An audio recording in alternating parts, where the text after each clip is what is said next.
I am him, not them.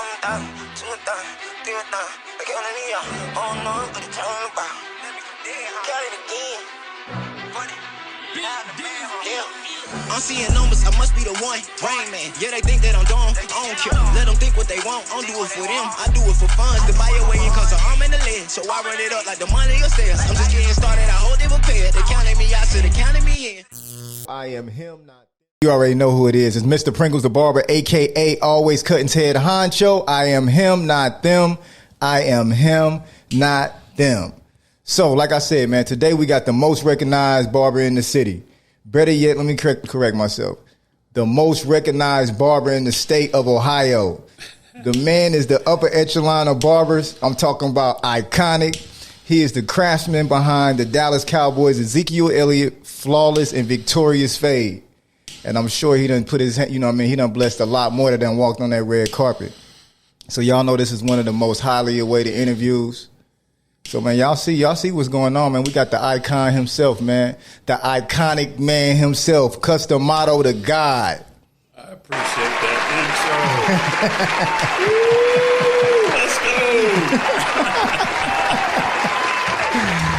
Yeah, it's going down, man. Let's go. Man, Cuz, how's it going today, man? How's it going? You know what? Today's a good day. Today is a great day. Outstanding. Today's a good day. I ain't cut a head today. Me either.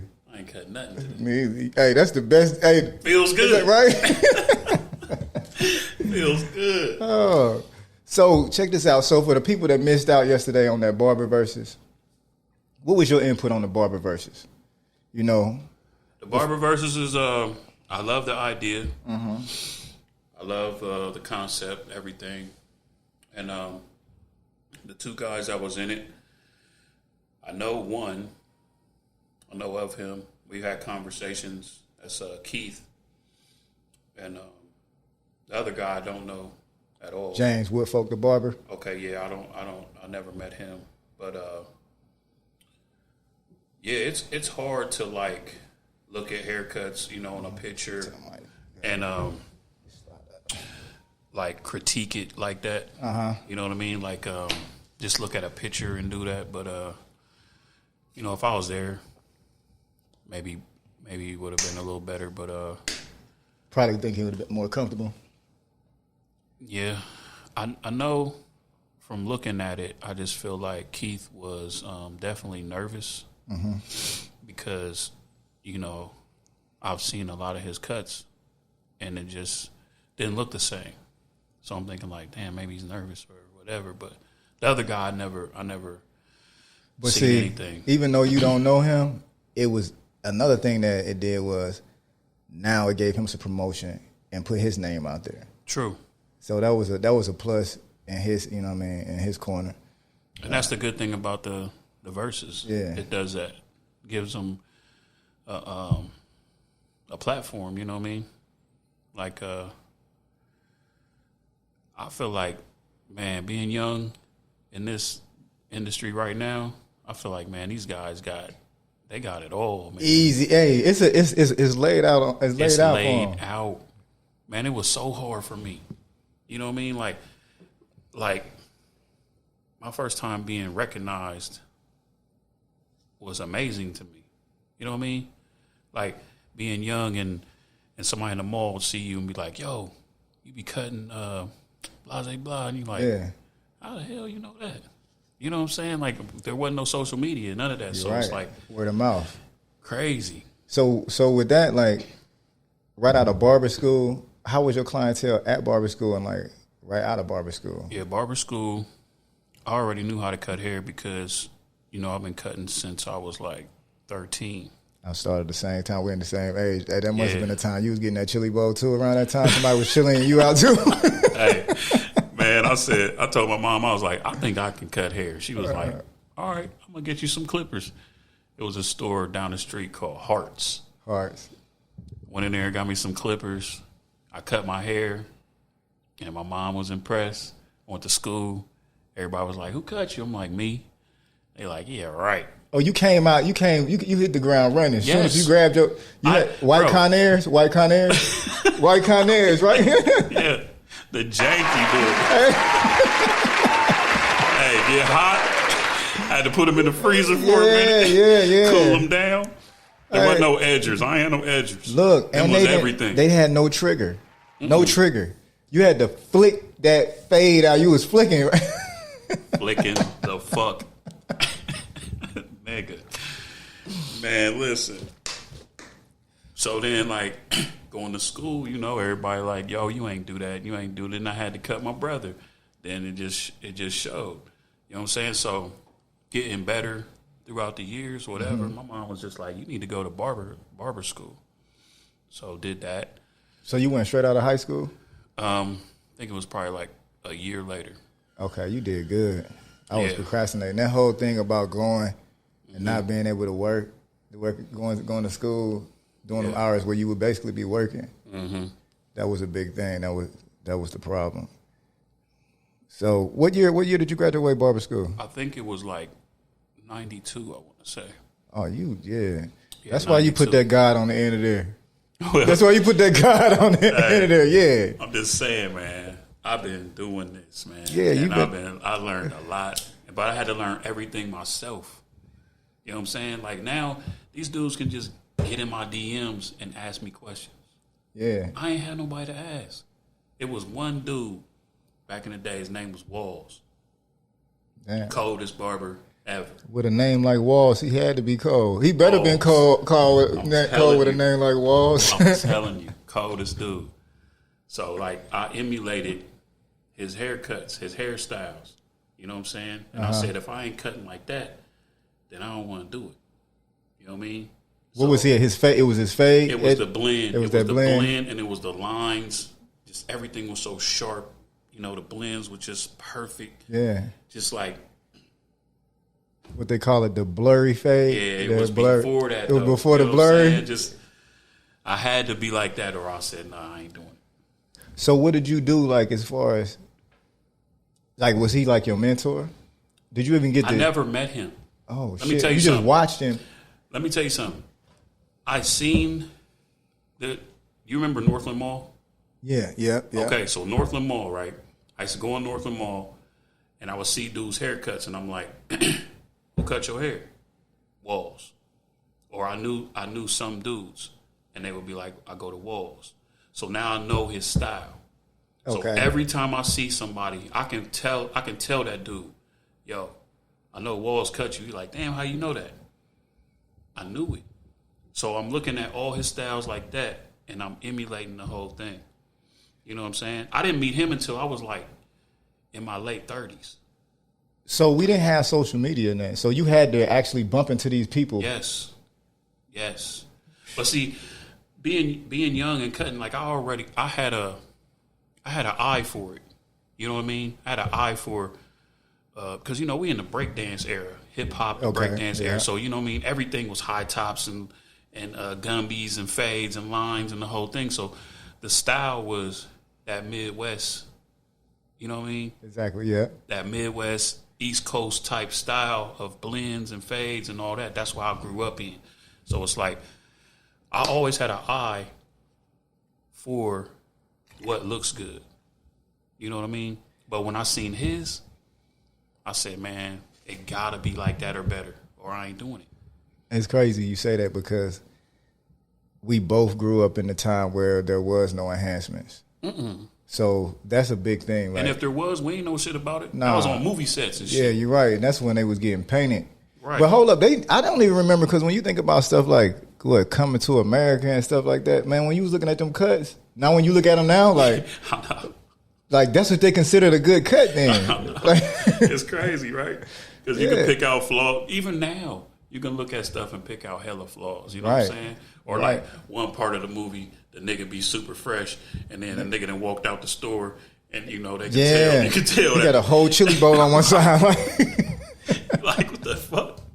What happened? Yeah. So a lot of the younger barbers, they growing up in the era of enhancements. Like I use enhancements. So, but to use enhancements now, but coming up without enhancements, I feel like you're supposed to learn how to cut without enhancements first. You got to. Before you even thinking about touching enhancements, you need to learn how to cut. You got to, because you need to know what this transition of a blend is going to look like. Mm-hmm. I don't care. You're going to have to learn that.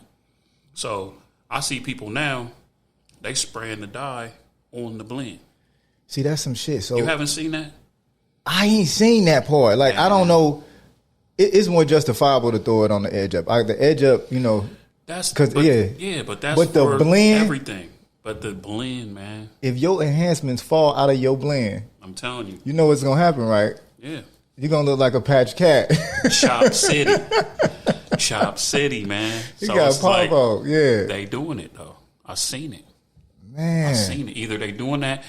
It's either they're doing that, they're doing the fibers the same way, or they just photoshopping the whole damn cut. The Photoshop shit crazy. I cannot fuck with you with the Photoshop. The Photoshop I can't is do crazy. It. But it's going to tell when they pull up and they get in your chair. You know where that's going to come in at? If you can't put that look on a head and they walk out looking like that, then I want to fight you today. Yeah, you know what? Like, that's crazy. You're selling somebody a dream. You are. Yeah. It's bullshit. Exactly. You know, back in the day, used to be in the streets, selling what you sold, was selling what I sold. And when you was young, you go sell a piece of soap. That's what that is. Vamp. You done got vamped. Exactly. Vamping niggas. Exactly. That's what you're doing. For sure. Yeah, that's crazy. Yeah, that's really crazy. That's sick. So do you feel like your fade is the signature to your brand, that blend game? Yeah, because I came up with the name. I'll say this: I came up with the name Cutzdamato around like 2000.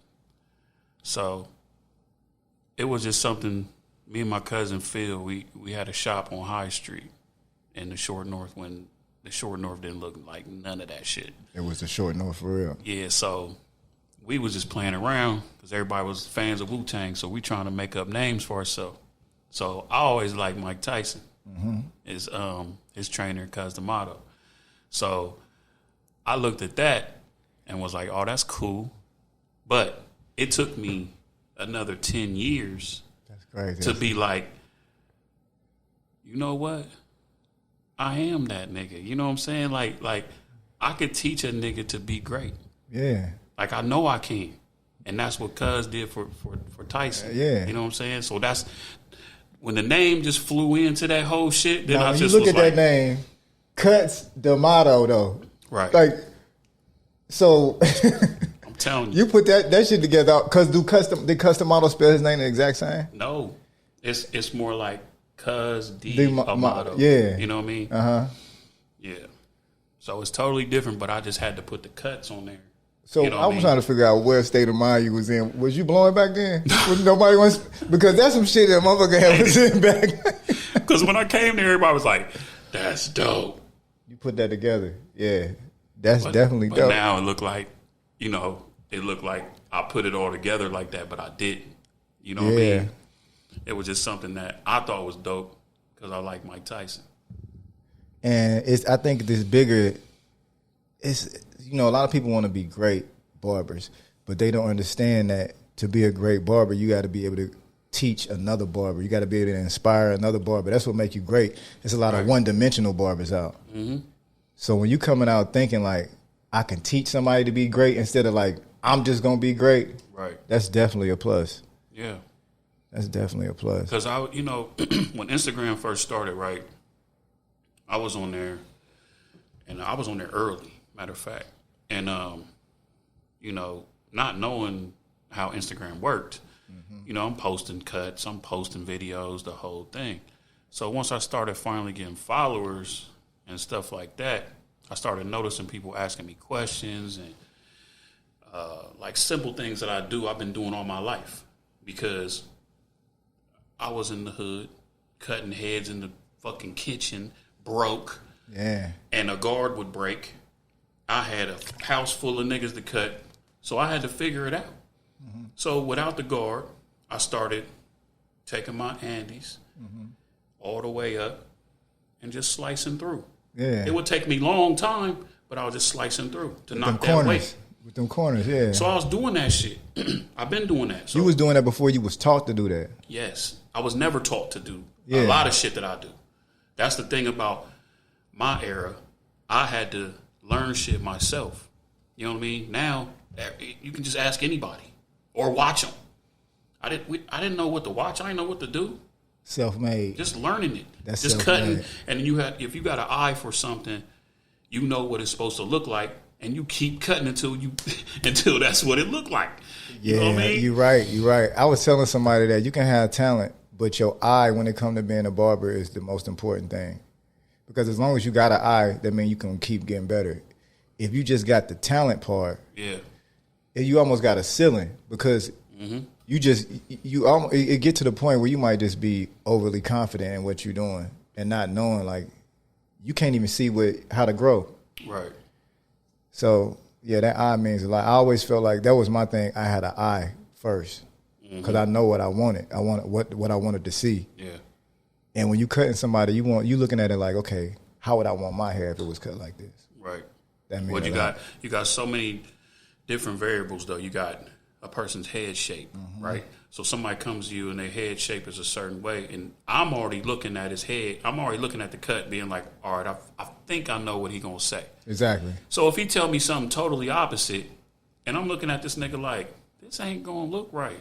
And you got to give him the right advice. Yeah, you got to. It's like a doctor. Yeah, like nigga, I do this for, like, me coming in was all word of mouth.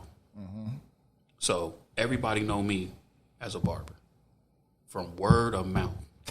When Instagram came out, that all shit, that MySpace shit, the whole shit, Facebook, everything, now you getting pushed out to places that you got a machine. You got a machine behind you.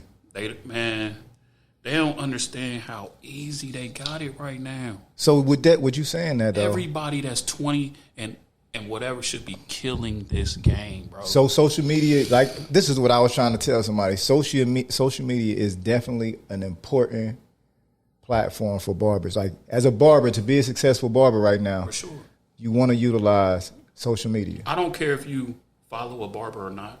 If you scrolling on Instagram, you're gonna see something about a haircut. Exactly. It's one of the biggest pieces of businesses that's out here right now. Yeah. It's a multi-billion-dollar industry. Yeah. And we need to be touching some of that shit, bro. And for those of you all listening, you people that's young boys that's trying to figure out what to do, and they telling you to go be a doctor or a lawyer, man, listen, you can make that same amount of money. You can. Or even more being a barber. That's the thing that me growing up too, is that barbering was always looked at as like secondary job. Yeah. A secondary income. They didn't take you serious. People used to ask me like, okay, well, what you gonna do after you? Yeah. I'm like, nigga, this is it. Fuck you talking about? Like, nigga, I'm great at this. Fuck what you talking about, man. You're right. Like, for real, these young dudes can make, I'm talking about your first year. Go ahead. Give it to them. If you got the clientele, you can make $120,000 to $150,000 in your first year. You cannot do that nowhere coming out of college. I don't give a fuck what it is. You're not doing it. And you don't even have to be great. No. Because you just need the clients. If you lived in the hood, right? You lived in the hood and you said, fuck it, I don't even want to be in a barbershop. I cut out my house. You can make $100,000. Easy. They not easy. They playing. Yeah. Let me be 20 right now. I will show these niggas how to be a multi-millionaire, man. Easy. They don't understand that. What do you feel like? Even coming out of the house, cutting out of the house, what would you say the going rate for a house cut right now? We're gonna do a house cut. Going to somebody's house? Yeah. Going to somebody's house. I don't care if you suck cutting hair. Mm-hmm. You need to be getting at least $100. At least. Okay. At least. I don't care. If a client comes to your house, you need to be charging at least $100. For sure. That's as a licensed barber or unlicensed barber? I don't give a fuck what you eat. Hey. Nigga. That ain't what the business is, man. Right. Did the service happen? Right. Did you get a cut? I need my 100. Hey, that's facts. That's facts. That's facts. Boy, man, ain't tripping. So what you charge right now for a cut? Just how about like I'm around like 50, 60 right now. Same ballpark. After hours though. Yeah, after hours. You at $1? I'm definitely at the $1 or more. agree. I've had people offer me like, when I know what you about to say. When the pandemic came. We had 200, Nigga. 170, easy. Yeah, listen. Come on. I was at the crib like, I don't feel like cutting, man. It's not good outside. You know what I mean? It's pretty crazy. It was like, come on, 300. Easy. All right. Easy. Hey, y'all hear that, right? Y'all up and coming barbers, y'all hear that? Man, you can name your price. Exactly. You got control. And don't be good. Don't be good. Don't be great. You can name your price. That's a different type of dope. And niggas is going to pay it. See, I think a lot of barbers get like this little sticker shock or whatever the fuck because they be like, I can't tell a nigga 60. I can't tell a nigga too 80. much compassion. Yeah, fuck out of here. Them niggas work. They gonna spend it at the club popping bottles anyway. Nah, pop something with me, nigga. Need that. They smoking good. For sure. Hey, they got J's on their feet. They popping bottles. They living good. So let's add to it with this haircut. Yeah. Okay? A haircut is a service that changes a human being's life. Life-changing experience. You know what I mean? Are you going to get the bitch? Are you going to get the job? Are you going to get this? Is your wife going to be happy? Is your wife going to be not happy and not let you go nowhere because you're cut too fresh? You want her to tell you how you don't need to go nowhere. That's when you know you're doing good. Right. If you get home and your cut fucked up, she like, oh, go ahead. Get your ass out of here. Go ahead. Do what you do. Because even if you go to an interview, if you got a fucked up haircut, they're going to look at you different.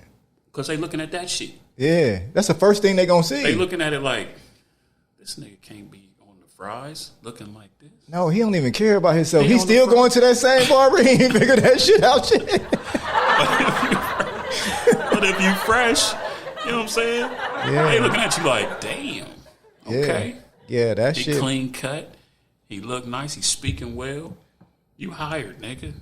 You're right. So how did everybody want to know this because everybody trying to find that one person to take them to the top. How did you get to connect with Ezekiel Elliot? Like, what was that about? That came from a time period when I was cutting like damn near everybody at Ohio State. That was on TV on Saturday. I'm damn near cutting all of them. Right now, that's Case Cuts. Yeah. That boy cut everybody. He cut all them dudes. Yeah.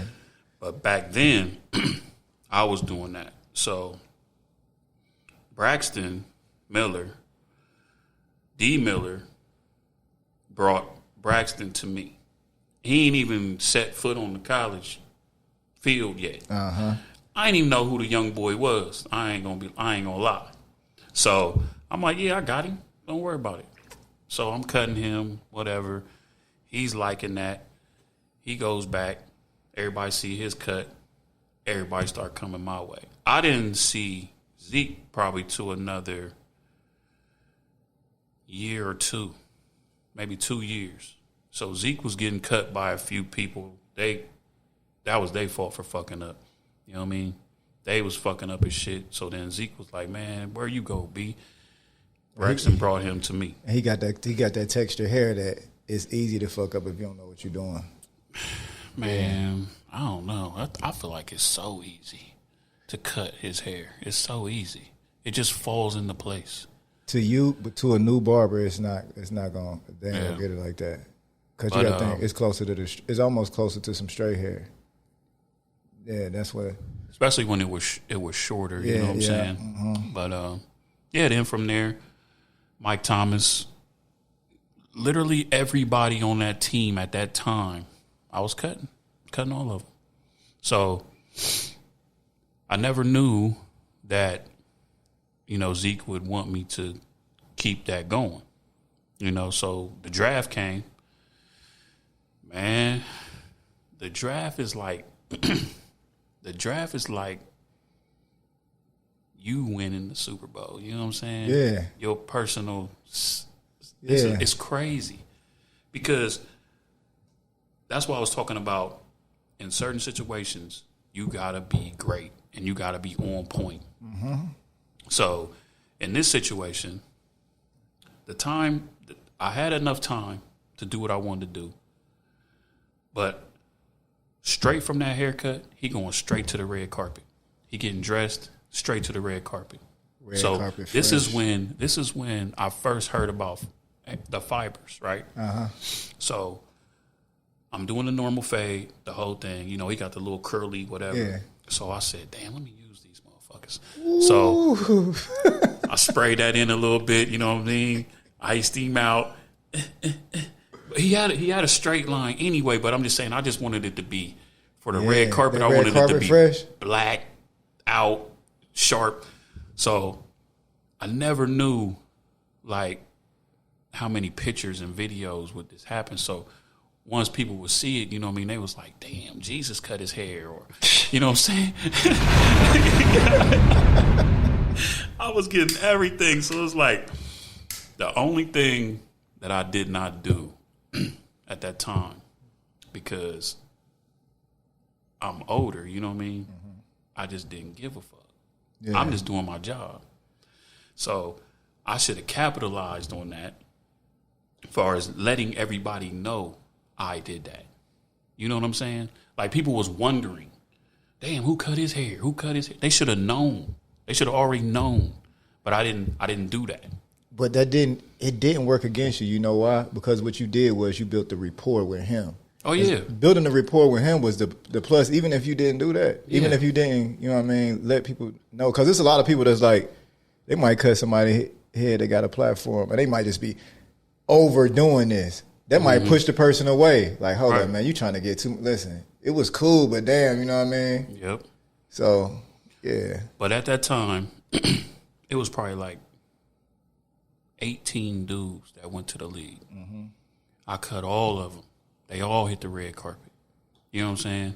So it was like, you know how on point you can't be nervous. You can't have that. You don't have it in you. You can't. You can't be nervous. You got to perform. You got to perform, man. Execute. Everybody gonna see this. And the thing about it, all the people that you don't think gonna see it. You just have no clue of what level and platform that is. So it's listen, crazy. Y'all heard Cuts. Now when we come back, we're gonna take a quick break. Y'all already heard how he got to connect with Ezekiel. Hey, when we come back, we about to step into a whole nother portion of this, man. Let's go. Hey, it's Mr. Pringles the Barber, a.k.a. Alwayzkuttn Head Honcho, and we got Cutzdamato the God in the building. We be right back. You already know what it is, man. It's your boy Foreign Prince, man. We in the building, Blue Olive Lounge, you already know. June 1st. We in this motherfucker, man. Y'all gonna check us out, man. Hey.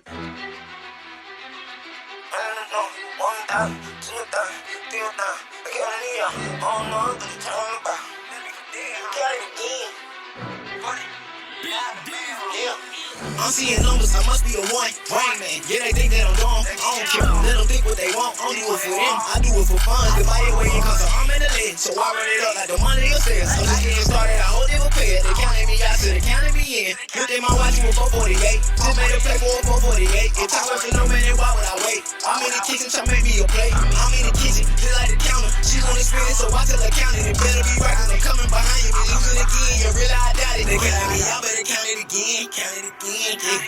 They gon' say count, they ain't counting me in, they counting me in, yeah. The ones I can count on one hand, count on one hand. Counting me out, better count it again, count it again.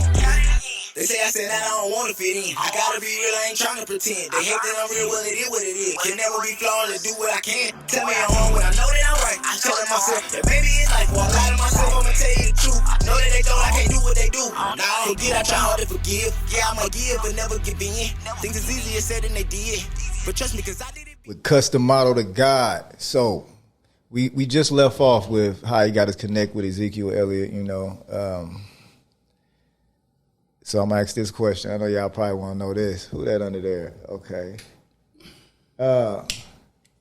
Have you or would you ever cut an athlete from Michigan? Man, that's a crazy question. I know that's one of them questions. They asking that? Hey. That's crazy. Hey, let me tell you something. Give it to him. Michigan or not, if that nigga was paying me what I told him that I wanted, then that's all that matters. You know what I mean? You heard it. Hey, Hey, you can't be prejudiced, biased, No. racist. No. All that goes together. No. Yeah. You know, like I know, it's so many black barbers that don't know how to cut white people, or if they kind of do, they get nervous to do it. Or same way with white barbers. They see a black dude come in, they scared to death, they sweating. Yeah. You got to be able to get this money, man. You got to jump out there. Whether you can do it or not, the more you jump out there. Get it. That's why we went to school. I was in school cutting old white men, old Asian niggas, like all kinds of people. Mm-hmm. That's how you get the techniques down. It ain't by learning in that damn book. Yeah, you got to take an L to learn. That L school ain't shit. Exactly. I'm going to keep it real with you. Exactly. So that's why outside of this, I'm going to holler at you about something else about that part. See, this is a whole nother lane, too. Exactly. The school ain't got to teach you nothing. Man, that school is terrible. They just want to get you paperwork. You just get paperwork. That's it. That's it. That's it. So how do you feel about trying to be a successful barber and being in the streets? You know, you got barbers that's still out here. You're a barber, but you still at the shop. You're trying to sell bags, and you know you're in the street. You beefing. That's a fine line. It's a very fine line because listen, man, you might be able to get away with that for a little bit. Yeah. But if something happens, them niggas always know where your ass at. Sitting duck. You sitting at the shop, they gonna know. Yeah. And now you done put your clients at risk, your other barber friends at risk. You're putting everybody at risk. To me, I feel like there ain't no point to it. You're going to have to pick one. You're right. Because being a barber and selling dope, and I'm speaking from experience, you know what I'm saying? So it ain't like I'm just out here just saying something I don't know what I'm talking about. Yeah. I'm speaking from experience. You can't do both. No. You can't. One of them going to suffer. One of them jobs going to suffer. So you got to sacrifice something. Yeah. And you know what happens, you know, they get to the point to where selling dope becomes the safety net. So if you focus on hustling in the street, you ain't gonna put all your energy into cutting. So your cutting really ain't gonna grow. Right. You cool with this in the streets and you're gonna be addicted to that money. Right. You'll never take the time out to be like, man, you don't know where you can be as a barber. Yeah. Now if you're doing it as a cover, that's, you know, do you? That's still fucked up. It is. It's fucked up. But because that motherfucking blanket got to come off one day. It's going to come off eventually. I'm telling you. It's just, I don't know. It's a real fine line with that. It really is. It's a really fine line with that because it's some real dangers that can happen. Man, I done been in some dangers I done been through that shit. Trying to beef in the streets and at the shop. Oh my goodness, man. Yeah. That's a bad situation. That could end up real bad. Mm-hmm. And now you got the social media, so you really just it's all bad. It's way too much money to be made legally cutting hair. Mm-hmm. If you do the right things, if you put yourself out there for real, there's so much now. So much. I mean, from products to the only thing we don't have yet is our own clippers. Right. And that's needed, bro. You damn right that's needed. You know, you got the big boy companies that's been in this for over 100 years or 75, 80 years or whatever. So it's like they are pimping these barbers, man. Yeah. From Babyless to Walls. And they be thinking that this is the top of the food chain or the top of the top tier to work for these companies. And it's like, that's not it. I know, and a few of them that hit you up, trying to get you to jump out there. Yeah, early. Yeah, I know. Early in the game when Instagram first started. Yeah, a few of them. And my thing is, I was just starting to build with Zeke and everybody, so I didn't have time. Yeah, for that. That's the thing too. Those companies are going to have you at every single barber show.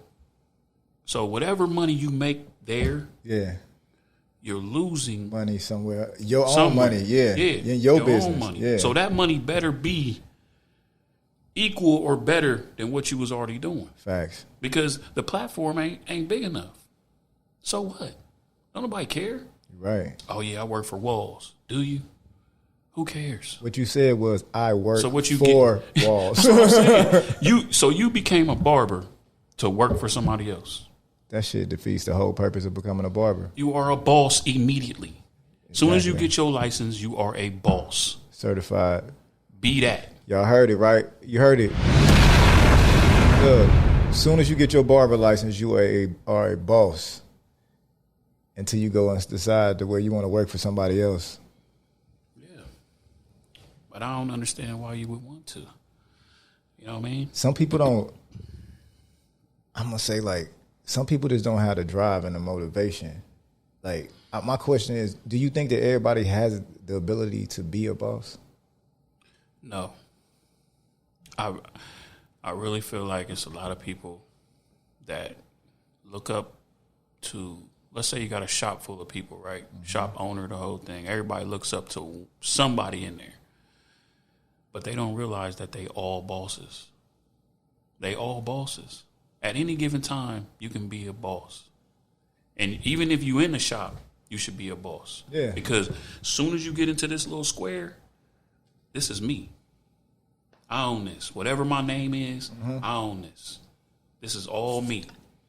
So to become great, you can pick and choose from the little things here, like, okay, I like that, I like that. I like to add it all to your style. But to continue, and I'm not knocking the shit, but I'm just saying, to continue working for another human being when you have the ability to be a boss, it's just not, it doesn't sit right with me. A lot of people lack discipline. So yeah, when people go work for somebody else applies the discipline to them. You're right. Right. Because so now they telling you when the shop is closed, you're right, when the shop is open. You're right. That whole thing. You know what I mean? What do you feel about working in the shop versus a suite, working by yourself? Shit.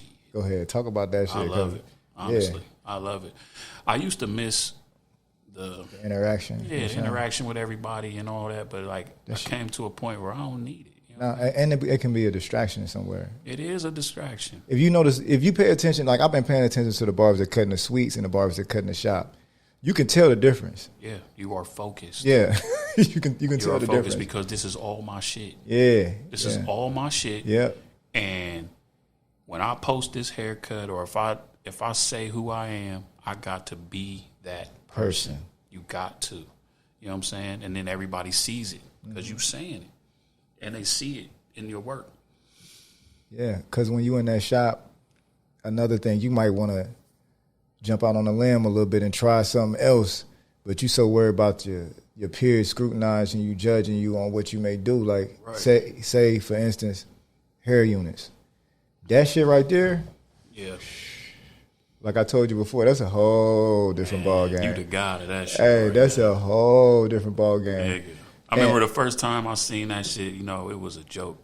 Yeah. Everybody, you know what I mean? It was a joke because it's like you see this and now this nigga got braids or something. So you just be like, what the fuck happened? It was a joke. It was a joke for me too. When I first seen it, I was like, man, I ain't doing that shit. Then I'm like, nah, you be killing that shit. Man, that shit is I be looking at shit, bro. You be having the dude turn around. He got the fucked up bald shit, the whole fucked up shit. And then 2 minutes later, it's just complete project. Like, that's magic. Crazy. It's magic. It's unreal. That shit is like. See, I'm too old to even begin to start doing that shit because that shit would take over my life. I already know. I I would just dive in all and the just way. go the fuck crazy. Yeah, that water get deep. That water get Niggas deep. that have frontals out here. I have niggas with full frontals. I'm gonna tell them like this, man. To have a client come in, when I was saying you can make more than a doctor or a lawyer, you got a client that'll come in that's gonna pay $300 to $650 for this service. Yeah. Nowhere when we got out of barber school or was in barber school or cutting hair at age 13, did you ever imagine that the barber industry would get there? Hell no. No. No. See, I used to see, when I went to school, it would be these guys that worked at Dudley. Right? I remember Dudley, yeah. Remember them? Yeah. So they would come in and sell us products. And I used to be like, damn, okay. But they was not barbers. I never knew a barber that had his own product. So now you can do that right now. Slap your logo on this little can, call it whatever the fuck you want to call it, and sell it. Yeah. And because of your followers or your clientele, you're gonna make money. It's easy. I haven't done it because I believe that when I do something, it's gotta be great.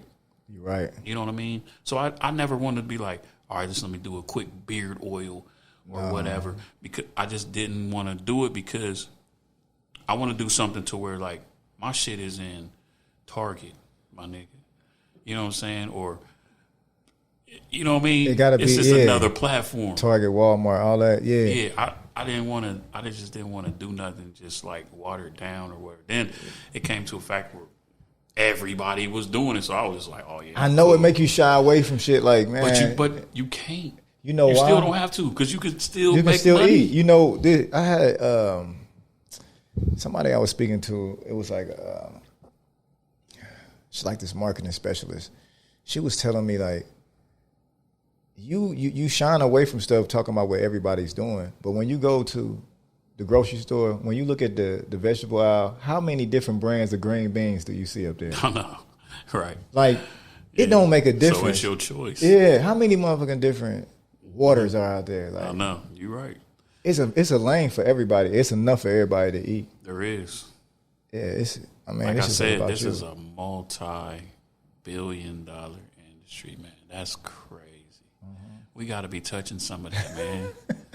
We got to be touching some of that. Hey, we gonna build because it was ain't- meant for that anyway. Like, Yeah, I got a 5-year plan, man. Hey. My 5-year plan, I'm going to touch some millies yeah, for sure. and then it's all about like backing out. People, I had somebody tell me like, well, you plan on stop cutting one day at like 60s? And I said like 50s, 60s. I said, yeah, I'm not trying to be. I'm like, Right. you losing passion. No, that's not the whole point is for you to get in and find a way out. This is supposed to be a stepping stone for Everybody's you to got to retire. Yeah. You want to be in the barbershop shaking shaking and no, shit. No, Hell that nah. shit look crazy. Now Or- you about to go out like that. That's what they go. That's your brand right there. Not yeah. me, nigga. Yeah, exactly. Not me. I'll be going out on top. Believe Right. that. I'm almost 50 now. March 1st, Yeah. 2022, I will be 50 years old, dude. Listen. And I'm still at a high demand.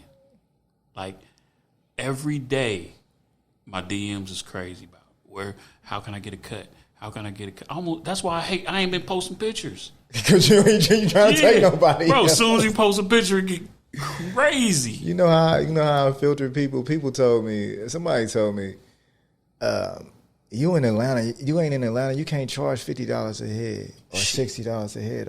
I said, man, fuck you. well, only thing gonna happen is I'm not gonna cut you no more. Yeah. Because that's the only thing gonna happen. Because every time Go that get your price go 20. up, yeah. Every time that price go up, you create a filter. You filter out all the bullshit. And that don't really, it's not being like, it ain't being for a fucked up person because really I'm just pushing you to the people that, for somebody else to eat. Yeah. So we all eat. Like, Yeah. so everybody got to have a time where they go up so it can, dwindle down to the other barbers. Everybody that does not go to me no more, I hope and pray that they think that they didn't stop anything. No, they be thinking that though. They They you know how do. they be doing it like, Yeah. man, I just can't do that no more. I mean, I'm gonna eat. I'm gonna eat regardless. It's probably like 6 niggas waiting when you leave. You right. You know what I'm saying? It ain't about you leaving. You can leave, but my thing is, they want a raise at their job. Yeah. I don't care where you work at, you get a raise. So where did this thing come in at that Barber should charge $20 or $15 for the rest of their career? There's no way we can eat. Everything around us is going up. I'm gonna tell you why. Because they feel like they got access to the boss. When you go to Walmart and prices in Walmart go up, Target go up, the mall go up, they don't got access to the boss. They just got to pay what they see. Yeah. As a barber, they got access to the boss. So they looking at the boss in the face and they like, nah, bro, why would you go up on me? We supposed to be cool. I've been cutting you. Yeah. You been cutting me. You talking to the wrong boss. Right. You know what I'm saying? Everybody think they a Don till a real Don walking around, right. Baby. For real. For sure. Nigga, listen. Oh, man. Yeah. I've been doing this way too long, man. You're not getting no... And the only reason why I'm at 50 or whatever is because I'm still a nice guy. You fucking right, because I'm going to keep it 100. I'm going to keep it 100. I'm at 50. So I figured that you was probably about at 75. Well, but we going to ride together, though. We ain't... Listen, this is what we going to do. We going to go get the yacht together. Right. We can just start rising, going up. Niggas ain't going to have nowhere to go. Exactly. But that's what me and Case be talking about, right? Unionize that shit. Case is a guy that's like so knowledgeable with Barber. He's a dude that would be like, yo, in 1837, you know what I'm saying? Shit. What would Barbers? Oh, Case would know that shit. Hey, shout out to Case, catch a Case. Hey, Case, shout out to Case, man. Case cuts, man. That nigga right there, bro. Like, I never went to a barber show ever. Case got me going to the barber shows. You know what I mean? Yeah. I never been in my life. Barber shows is good. You pick up a lot from the barber shows. Yeah, but it's like, barber shows to me is like, see, I was already had a name for myself for the first time I went to a barber show. So it was like, just seeing people and they like, hey, bro, yeah, I follow you, man. You dope. Da-da-da-da-da. It's like, it's just this feeling of your peers embracing you. You know what I'm saying? And it's a great feeling. And I never had that before. So it's just like, damn, okay, that's cool. Everybody fuck with me. I ain't know that. It helped with elevation too, because now you're around people that's got somewhat of the status of you. Like, you walk in the room, like you said, Dons walk now. It's Dons amongst the Dons. You know, so that's definitely a good thing. I just feel like this whole platform I'm looking at just trying to build a union, because if all of us work together, we control everything. Right. I mean, when we step into when we go to the barber shows, we move as a unit. So when we walk in there, that's a whole different look, a whole different outfit. But before we get out of here, you know, I want you to touch on this because they need to hear this, man. So what's up with the barbers and man out here, you know, flashing money, throwing up gang signs, gang banging, all that shit, shooting, showing guns, shooting in the air, all that crazy shit, man. What's up with that? Listen, they need to stop it. Man. Stop it. Man, what is that about, man? You know what I think it's about? I think it's about their own personal space, their own personal hood, and they repping that shit. But I just feel like when you a barber and you got kids following you, you got kids that you cut or whatever, you got to be a different person now. I know I'm older, so I know my language is crazy online or whatever. But like, you a barber though. Yeah. When you think about the barbershop, that's what that's a barber. That's what it is. Yeah. That's what it is. But you can't push that. Too far, you push the envelope. You can't push that, man. Yeah. You can't. Yeah. It's not a good look. Yeah, man. I seen you on there like, man, you know, if you want to fight, man, we can fight.